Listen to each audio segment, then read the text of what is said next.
MTV calls him a quadruple threat, but even that's a conservative estimate on Todrick Hall. He's a choreographer, actor, dancer, singer, songwriter, and director, and he's managed to parlay his fleeting American Idol fame into a highly successful career. Between the viral videos, his ongoing stint on RuPaul's Drag Race, and well-received performances in Broadway's Kinky Boots and Chicago, Hall's fame hasn't softened his hustle. Still, there's a whole lot we don't know about him. This is the untold truth of Todrick Hall. Teaming up with Tay.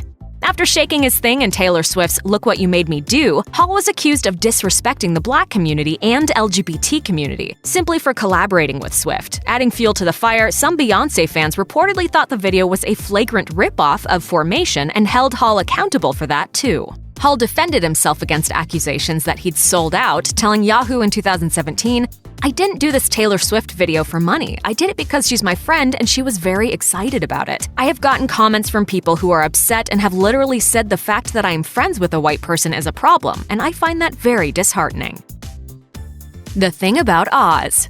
Hall landed on the map with an appearance on American Idol in 2010, but that newfound fame couldn't shield him from accusations regarding his sketchy business practices. According to the Associated Press, the uproar involved a doomed production of Oz the Musical, which was written and directed by Hall. Though he'd successfully mounted the musical several times, a 2009 production sputtered out of cash before its projected national tour. One disgruntled father told Inside Edition, "You've got a bunch of 6, 7, 8-year-olds that had their heart set on a play and they were basically scammed and lied to." Although it's unclear how the saga ended, the misfire wasn't due to a lack of passion from its director. Hall is utterly obsessed with The Wizard of Oz and all its incarnations. He told Billboard in 2016, "I just always identified with Dorothy. Being a misfit kid growing up in Texas, I always knew that there was something bigger and better for me outside of the little black and white world that I lived in." Teetotaling talent. If you ever see Hall at the club dancing on speakers, don't blame it on the booze. Hall doesn't drink, never touched a cigarette, and certainly isn't interested in drugs. He says, "When I went to school and they showed me like the guy smoking and his lungs turned black and they said don't do it, I was like, gotcha." But don't confuse Hall for a health nut, because he's certainly not strict about getting his veggies. "I only eat basically things that you could get at a theme park, like cheeseburgers, maybe a quesadilla, a corn dog, chili dog, pizza." Firing back at the haters.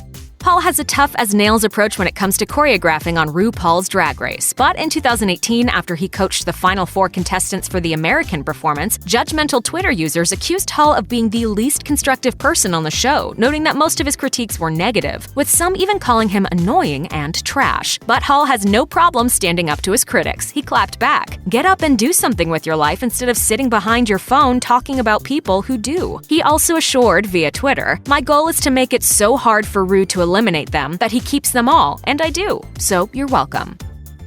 Don't call him a drag queen. Though Hall spent a good part of 2016 on the judging panel for RuPaul's Drag Race All-Stars 2, the tables effectively turned when he did himself up to lip-sync for his life. As Attitude reported, the clip was ultimately a fun promo to get the word out that Hall was starring in Broadway's Kinky Boots. But despite the occasional wig and overdrawn lip, Hall doesn't refer to himself as a drag queen. He told Philly Voice in 2018, "I do not consider myself to be a drag queen by any means. That would be disrespectful to those who spent so many years in the art form."